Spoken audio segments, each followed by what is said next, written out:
Well, even though we've had 3 exorcisms, this episode proves that Reverend Anderson might not even know what he's doing.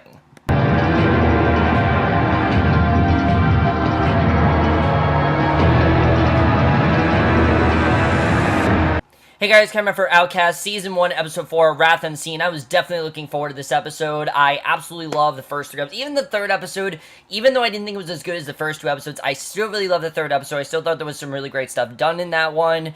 But I was hoping that we weren't going the direction the third episode showed. The third episode made me think we were kind of going this procedural direction, and I'm glad we didn't, because as much as I liked what they did with that story in that episode, do I want Outcast to be a procedural show? Hell no, because the story we have here is so interesting, especially in this episode. It shows that what we thought was going on and what we thought could have been the savior of this show, you know, our 2 leads, could be the downfall of what's going on. We'll get into that, but let's just get into this episode. There's a lot to talk about.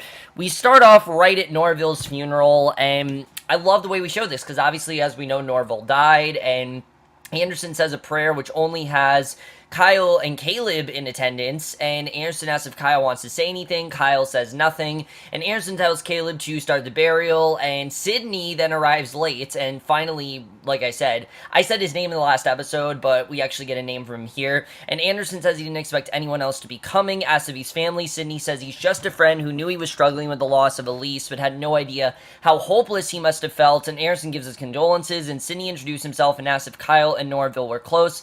Kyle says that he was his neighbor. Sidney says that he was the man who found him, and Sidney says that Norville spoke about him very fondly. And again, Sidney's doing a really good job of covering this up and acting just like a random guy and not the guy that actually most likely is the one that's, you know, the one that is, the head of all these evil demons. You know, he seems to be the one that's ahead of it, and says he's going to be in town for a while to put up Norville's affairs in order. He hopes to see him around, says goodbye to them as he walks out, and that's the only scene we see of Sidney in this episode. But you know what? That was enough, because again, whoever plays him, I don't know the guy's name that plays him, but he just does an incredible job at just creeping us out. I mean, everything he says, we know isn't true. He most likely is the one that killed Norville, even though, you know, there could be a possibility that he's not. I mean, I think he's probably the one that did it. I mean, it was his blade, his hat was there. Most likely, this is the guy that did it. And I'm going to say right now, I think he's definitely the one that did it. Brett Spiner, I think, is just killing it. As this character. I think he really is doing a fantastic job, and I'm very happy that he is a main character, because he really is fantastic here, and especially as a villain, he really is great. So, Anderson's then with the woman, who like I said, was in the last episode. She is here, and we still don't have a name for her. I don't know if we're going to ever, but we still don't have a name for her.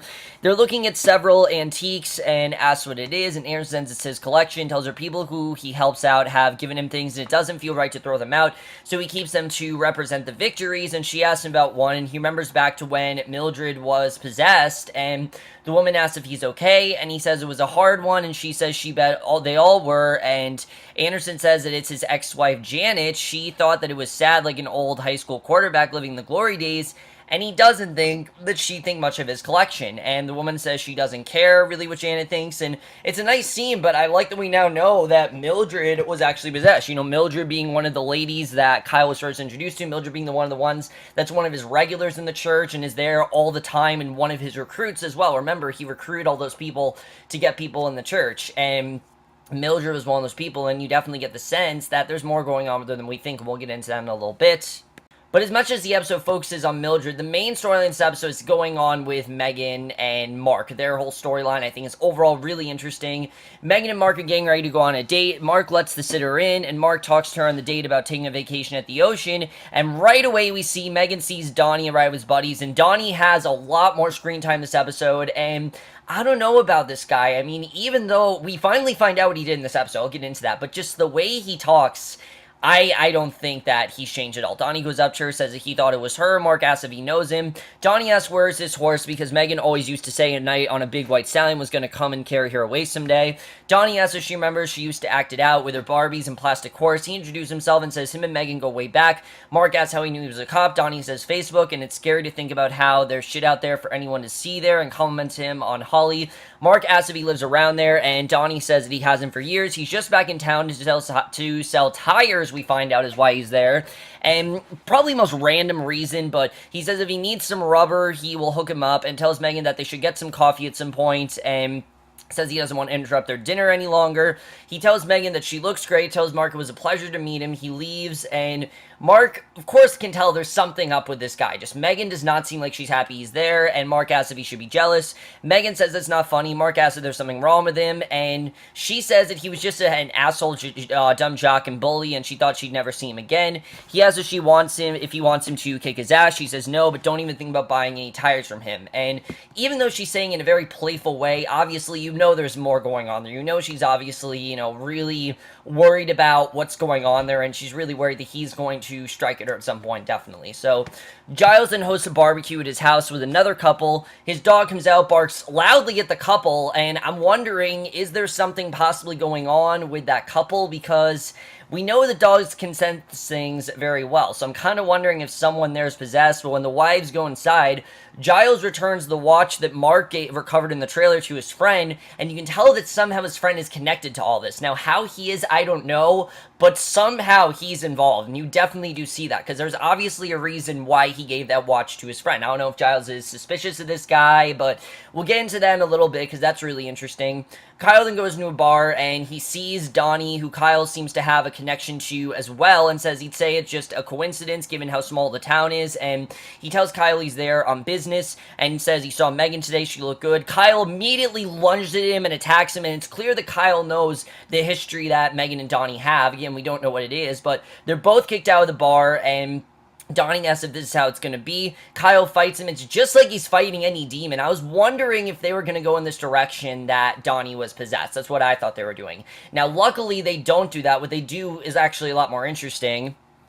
Donnie tells him to stay down, don't fight, knocks him down. Kyle tells him to stay away from her. Donnie says he was trying to play the guardian angel. He needs to figure it out that they don't exist, and Donnie, what I like is that, he's actually not involved in the possession storyline at all. He's not possessed. He doesn't at least appear to be, and I'm hoping that he's not possessed. I'm hoping this is just another demon, figurative demon from Megan's past that she's called, when not an actual literal demon, because that I think is a lot more interesting, because if I had to sum up Outcast, it'd be about people coping with demons, literal and figurative, and I think Megan's demons are all figurative, definitely. So Megan's in getting groceries. Kyle calls her, asks where she is. He's been trying to call her all morning. She says she didn't recognize the number, and he says he got a new phone and asks where she is. And she says at the thrift store, she asks what's wrong. He says he ran into Donnie last night and asked if something happened, and she assures him that nothing did. And I love seeing Kyle as this protective brother, especially after we've heard the past that Kyle's had. I like that how protective he is of Megan. You really do get the sense that he is that protective brother that Megan needs. And basically, he asks if something happened. She assures him nothing did. He asks what they're going to do. She says they're doing nothing, and he says he can't just ignore this, and she says that he can. He's in enough trouble as it is, and the last thing he needs to do is to get mixed up with him, and she says he didn't. He says he can't just not do anything. He needs to make sure he does something. This is obviously a man that really scares her, and she says to promise her. He agrees. She thanks him for checking in, but she's fine, hangs up before Kyle can say what he wants to say to her, and you don't know what he wants to say, but you know there's definitely something he wants to say to her, so I thought that was interesting. Anderson's then cleaning up the cemetery, and Kyle says he went by the church, and Florence says he was there. Anderson says that the woman cannot keep her mouth shut, and Kyle asks if he was here all day. Anderson says that one of the things that sucks about his job is that everyone wants something from him. Every misery they suffer, every dying grandma or cheating husband, it all gets dumped on him, because he's the reverend, and he's the one that needs, people go to for confession, they go to for prayers, they go to for condolences, and he's kind of, while he enjoys doing it, it's not something he dislikes doing, it is a lot, because he has to help all these people, and if they're not healed, they're gonna pin the blame on him. And I think they're doing a really good job with really showing how hard of a job it is to be a reverend. And Preacher does this too, but I think Outcast is doing a better job with it, and I really do like that. So Kyle says that they all do, and Anderson says to give him a hand, and Anderson says that he tracked him, so what can he do for him? And Kyle asks how he gets his case victims, and asks if he has a backbone in the church or something. And Anderson says he's pitching for some action, and you realize that this is what Kyle wants to do. He no longer wants just high in his house. He wants to work with Anderson full time. Kyle says the people close to him get hurt. It's been going on for a long time. He feels it still is, and he doesn't feel like sitting on his ass anymore. And even though he can't help Megan, this has kind of motivated him to help people get these demons out of them, exorcise some demons. And Aaron says he certainly wasn't last night. He heard he got hurt, he got knocked out, and Kyle says that it's all business, that he has nothing to do with this, and Kyle says, and Anderson says that it does, that he has a gift, and he wants to help him use it, but he also has reputation, and people got to be willing to let him in the door, and if he wants to fight the devil, he needs to start by cleaning up his fucking act, and he's going to help him do so, and I thought that was definitely very interesting. So Anderson then asks him if he has any plans for the rest of the day, tells him they're going to go for a drive, and Giles then goes out to investigate evidence in the woods, and we don't really know what he's searching for. He knows he's going for something, but he doesn't really know if he's going to find anything. He just knows that Mark was successful and that he's taking over now, and I thought that was definitely interesting, and I like that we're really starting to jumpstart on this case, you can definitely tell. So Anderson then takes Kyle to a house, says the exorcism is the last resort, his goal is to not have to perform another one, and Kyle asks if the cocktail is the weapon, and Anderson says that it's more like a vaccine, and their job is to help people resist the dark forces, not a devil afoot in that door. And Kyle says he doesn't see how that fits into Sarah, Allison, or Joshua, because they did nothing to let the devil in, and really, no, they didn't really do anything. They were just kind-hearted souls, and we know they really didn't do much of anything. They kind of just got in them, and Anderson then rings the doorbell, and a woman, Sophie, answers and asks how her mother is. She says she's not so sure, asks if she can talk to him alone, and Sophie says that she can't do this anymore. She used to be so sweet when the kids were little. She just dotted out and loved to visit them, but now she's just this cranky old bitch, and Anderson says that she always has been a character. Sophie says she's changed, and Anderson looks at the antique, remembers the exorcism on Mildred, and says he still looks at himself as a 20-year-old bug, but then he looks himself in the mirror and doesn't recognize the old farce staring back at him. Sophie says the things she says, the old vile stuff that comes out of her mouth, such as calling her 13-year-old daughter a whore, and just got a hold of her tongue. Kyle then hears Mildred call out, goes to her, says they're here to drop off her groceries. She says she knows who he is, and it's a pity about Sarah. He thanks her. Now, we know that obviously these two have had an encounter before, but,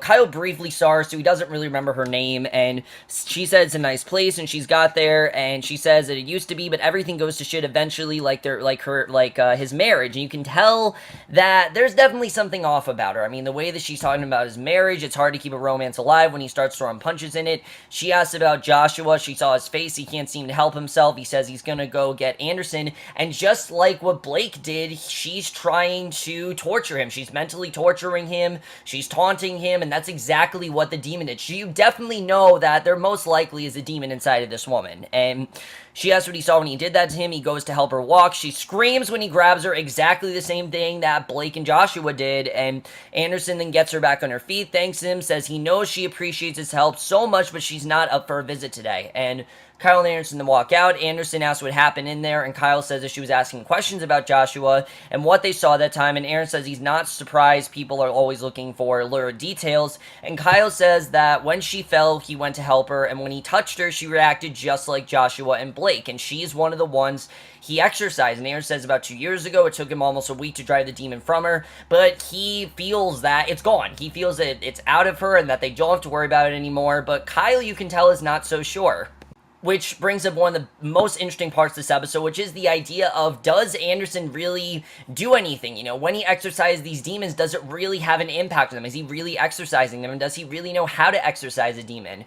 And Kyle asks if he saw it come out, and Anderson says he told him it's not always like that. Kyle asks how he knows it's gone, and Anderson says because he had faith in the power of God over the devil. Things change people, they get old, and they lose something of themselves, but she's been sitting in the pews of his church for 2 years, singing hymns and praising the Lord, and he thinks he'd know if he was preaching to a demon, and Kyle then walks away. He's still very unconvinced. He feels there's definitely something going on that Anderson just isn't seeing, and Giles is then walking around the woods. He takes off his backpack and jacket, looks through his canteen, drinks as he looks at the trailer, and the trailer's open. He doesn't know why, but he obviously knows there's something going on with that trailer, and he wants to know what it is.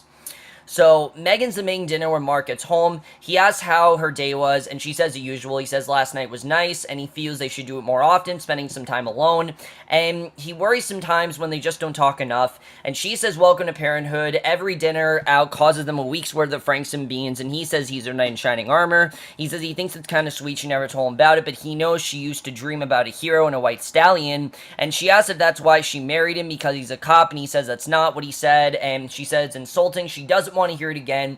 She calls Holly to dinner, and you can just tell she's very tortured by what he did. And that night, after putting Holly to bed, we pretty much find out what Donnie did. We see Megan thinks back to her childhood, and it's a really grim scene. I think even worse than what happened to Sarah, because Sarah, of course, was possessed. This was not Donnie possessed. This was Donnie who he was as a teenager. We see Megan thinks back to when she was like a young child. I'd say like she was like 12 is how old I'd say she was, 12 or 13, because Donnie looked about my age, and then Megan, I'd say it was like 12 to 13. It's still disgusting, but basically she was wrapped in like a towel, I'm assuming taking a shower, and she's trying to run away from Donnie, only for him to catch her, and we are to assume that he sexually abused her.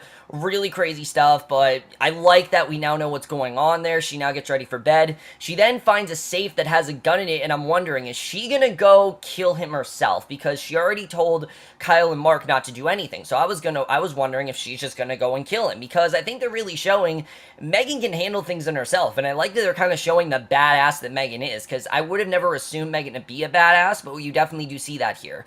So Kyle's walking home from getting groceries. He sees Mark, who tells him to hop in, and Kyle asks how long is this going to take. Mark says depends, tells him to get in, and they go to a bar, and Mark then buys him a beer and says that he used to be his label, and Kyle says it's been a long time. Mark says there's a reason for that. Mark says they need to talk. Kyle says he tried to keep his head down, he lost his cool, but you can tell that Mark is definitely not there for that. You know, there's definitely more that he wants talking about that has nothing to do with Kyle's past.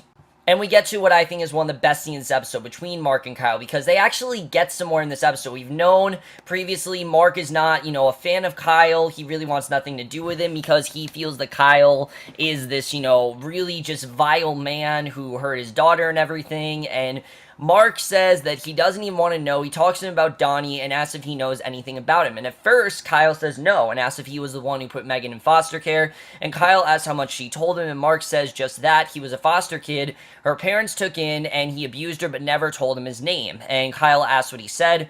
Mark said that all he said was that they went way back, and Kyle says he found out what he was doing. He started sleeping on the floor of a room. He couldn't fight back, and win or nothing, he could just get in the way or take a beating. And basically Mark realizes that this was the kid that did that. This was a foster kid, and Mark says that he thought she made the whole thing up just to defend him after everything with Allison and Amber. And I think it really is kind of changing his opinion about Kyle, and I really like this scene here. You really do see these two are bonding. You really do see that they're both trying to help out each other, and I really like that. And Kyle says that she wants them to let it be. He thanks him for the drink, walks out, and he knows he can't really do anything, which really sucks. But Megan then sees a horse on the ground. She goes to get something, and she sees something in her closet, and we don't know what exactly she sees, but she goes to the hotel, confronts him, says he has to leave town, while having a gun in her purse the entire time. I thought she was going to end up shooting him in this scene, but she tells him that he has to leave town. He says he's sorry, but he has business here. She says she doesn't care, tells him to talk inside, and he says he has a few minutes, and they go inside, and he pours some coffee, and he says he shouldn't have interrupted her dinner the other night. She says that she's not here because of that. In the same house was too close, and in the same town was too close, and he says they both have to deal with what happened back then, and she has to be serious, and he says he was a fucked up kid. It doesn't excuse it doesn't excuse, but it is what it is. He says he's not the kid anymore. People change. She says there's no way he could ever change enough, and he says it cost him too after he got kicked out of the house. He wound up in the county's children's home, and no one's going to want to take in a kid like that. She feels that he's playing the victim card. That's what she feels, that he's playing the victim card, blame it all on her, but you can tell that he's definitely not doing that. That's something I do like about Donnie, is that to me, it seems like he has kind of cleaned up his act, just the way he talks to her, but then some things that he says, I'm like, I don't really know if you can trust this guy. And he says, and I can understand obviously why Megan wants nothing to do with him, especially after something like that. This was something that Megan never thought of, she never thought she'd really have to re-encounter this again, but now that he's come back in her life, she has to remember all the shit that he did to her. And he says he's there to sell tires, but actions do have consequences. His and hers. She says he thinks this haunts her. That's what he wants to hear. And because of him, she's broken. And she says that he's an arrogant prick. That He's nothing to her, a bump in the road, something she scraped off her shoe a long time ago, and he asks why she's there in her hotel room all by herself. Maybe he's more than a bump in the road to her, maybe he does haunt her, and she says she's here to protect her family, because if Mark ever finds out who he is, she won't let him ruin his life over a meaningless piece of shit like him over nothing. The problem is there's some great dramatic irony here, because she doesn't know that her husband already knows who Donnie is, and things really could not have gotten worse than they do a little bit. We'll get into that a little bit later, though, because Allison then goes back to Mildred, and you don't really know why. You know, you're thinking he's just going to go back to her just to talk to her and ask him if Sophie's there, and she says she's not there, and Mildred says that he can't spend all his time being cooped up with her, and she probably went back to Houston, and he asks if he can come in. She lets him in. He says he wanted to check in after the incident yesterday, and she says that was his friend's doing and not hers. He asks what happened exactly, and she says she tripped, and thank God she didn't fall over and break the other hip. He says Sophie said she doesn't enjoy visiting her grandchildren anymore, and she says that they used to be cute, but now one of them's going off to law school, and the girl, all she wants to do is whore around, and there's nothing cute about that. And Anderson says that there's certainly a change in attitude for her. This doesn't seem to be the same woman that he knows. And she says that they changed, and how does anyone expect her to stay the same?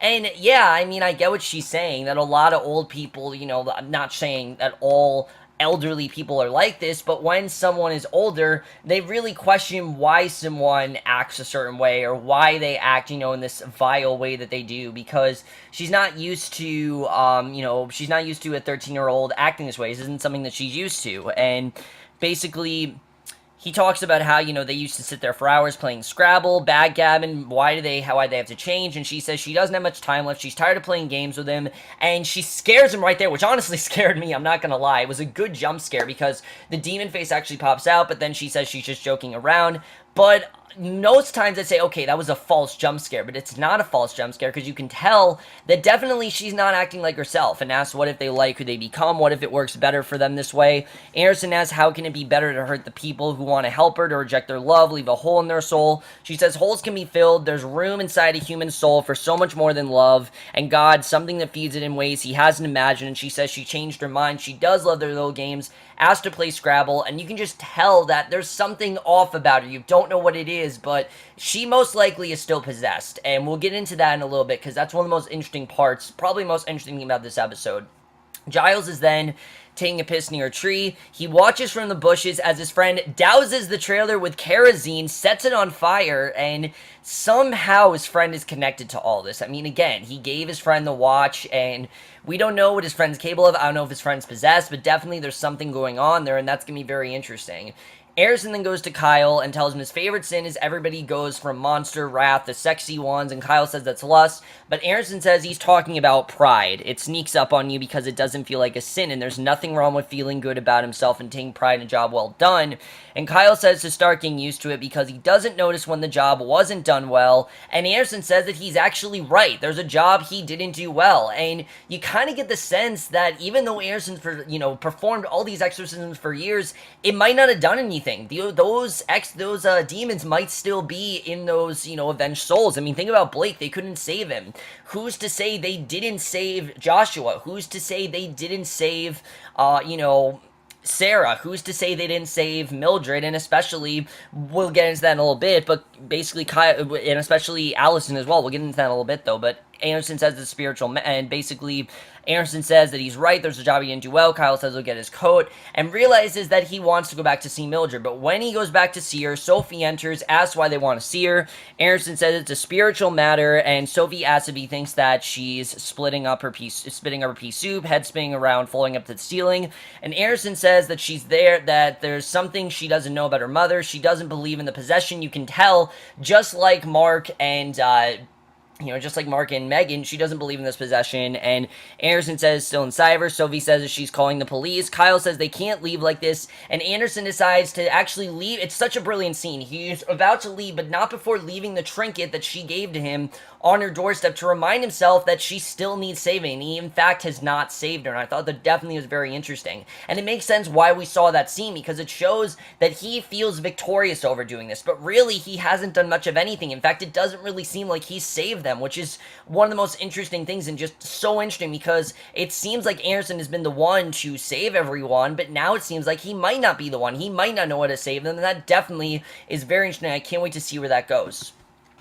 But then at the end of this episode, which was kind of inevitable, but also just as crazy what happens here, because we see that evening, Mark pulls Donnie over. He's making his way out of town. Donnie pleads, but Mark enacts his revenge, beats the living shit out of him on the side of the road, and unfortunately, the entire incident of Nose to Mark is captured on his police dash cam, and we don't know what's going to happen there, but I think Mark just really made matters worse. I mean, Megan talked about how Mark is really going to ruin things, and yeah, Mark just made things a ton worse for everyone, and I don't really think he thought about that. Giles then calls Mark, asks him what he did with the evidence from the camp they found, and Mark says that he boxed it up like he told him to. He said he was going to take care of it, and Giles says he knows what he said, but tells him to open the box because the case is still open, and now he's convinced that Mark was right. The case is still going on. There's more going on, especially with his friend. He's very suspicious about him, and he knows there's something going on there, so I thought that was very interesting.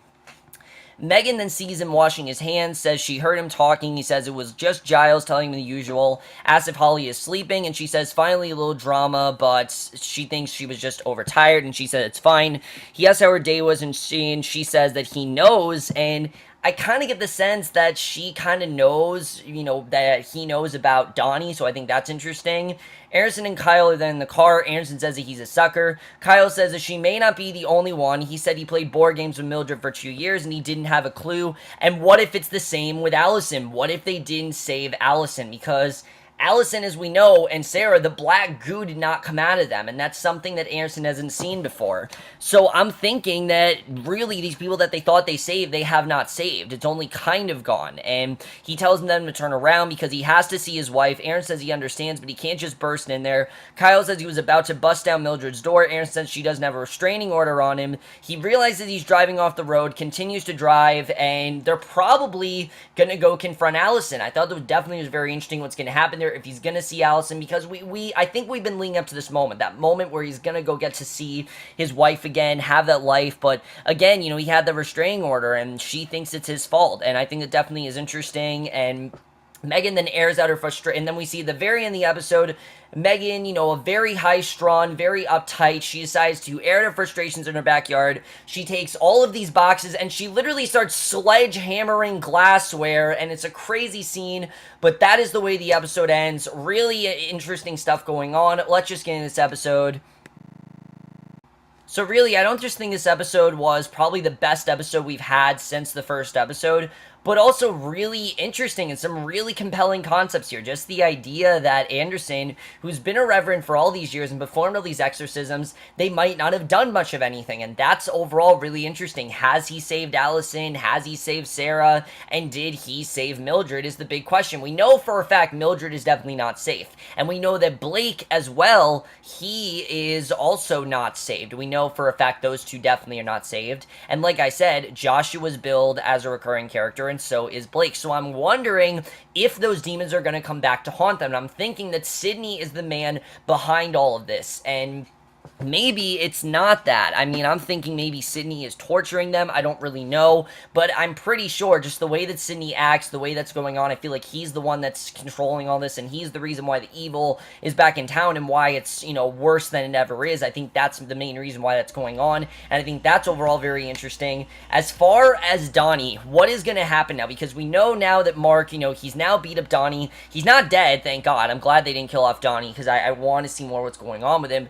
But it's all now on his police cam, and I don't know if he's going to have to cover up that evidence or what's going to happen there, but I'm pretty sure that Mark's going to realize that evidence is there, and if he's smart, which I'm sure he is, he'll cover it up. But again, he just wasn't really thinking. He was trying to protect his wife, and he did whatever he could to do that, and unfortunately, in doing so, he ended up making things a whole lot worse, which I don't really blame the guy necessarily, since this was the man that raped his wife and everything, but at the same time, it really didn't fix anything. He made everything so much worse, and I can't wait to see the way that that's going.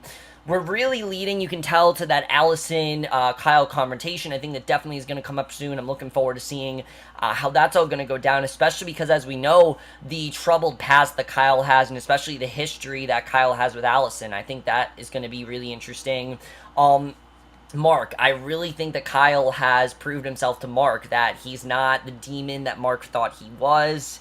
He's not really an animal, and as we know, he wanted nothing to do with Kyle, but it's really starting to seem like he's coming around. Like, it's really, I think Mark's really realizing there's more going on than he thinks, and like I said, I'm really hoping that Donnie's not possessed. I'm hoping that's not what this is, because I think it'd be a lot more interesting if he's not. I don't want everyone on the show to be possessed. I want the show more to be about literal and physical and, figurative demons, and I think definitely Megan's is a figurative demon, while everything Kyle's dealing with are literal demons, which I'm hoping is what's going on there.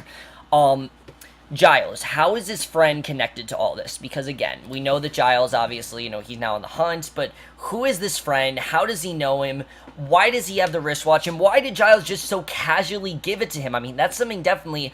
Giles is in on this. I know there's definitely something more going on. He either knows something about his friend, and why did his friend just castrate the trailer? I mean, there's definitely more going on that we don't know, and I can't wait to see what's going on with that, because there definitely is something going on with his friend, and I don't know exactly what it is, but I think that's overall really interesting.